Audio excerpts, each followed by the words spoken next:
మళ్ళీ మాకు తెచ్చుకోనికి ప్రొటెస్ట్ చేస్తున్నాము. మా స్కూల్ అన్నీ పోకుండా, మా ఎగ్జామ్స్ అన్నీ అటెండ్ కాకుండా ఇక్కడ ప్రొటెస్ట్ చేస్తున్నాము. స్కూల్కి పోవట్లేదు. ఇవాళ మాకు ఎగ్జామ్ ఉండే, అయినా కానీ మేము ఇక్కడ ప్రొటెస్ట్ చేయడానికి మేము పట్టుకున్నాం.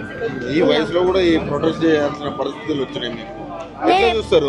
రేవంత్ రెడ్డి ఎట్లో తీసుకుంటామని చెప్తున్నాడు, ఏం చెప్తారు? సార్ అయితే చాలా పెద్ద స్టెప్ తీసుకుంటున్నారు, చాలా రాంగ్ స్టెప్ తీసుకుంటున్నారు. ఇప్పుడు మేము ఓట్ చేస్తేనే కదా ఆయన గెలిచాడు. ఇట్లా చేస్తారని మేము అస్సలు అనుకోలేదు. మా పేరెంట్స్ ఓట్ చేస్తేనే గెలిచాడు కదా, ఇట్లా చేస్తారని అనుకోలేదు. ఎవరైనా సీఎం అంటే ఎవరికైనా ప్రజలకి హెల్ప్ చేయాలని ఉంటుంది, కానీ ఇట్లా మమ్మల్ని రోడ్ మీద పడేయాలని ఉండదు. ఇంకోటి, అసలు గాంధీ స్టాచ్యూకి మా అపార్ట్మెంట్కి అసలు సంబంధం లేదు. ఎన్ని ఓపెన్ ప్లేసెస్ ఉన్నాయి, అక్కడ కట్టుకోవచ్చు. ఇదే కావాలని కాదు. ఏంటంటే రీజన్ మమ్మల్ని ఊరికే ఇట్లా భయపెట్టాలని.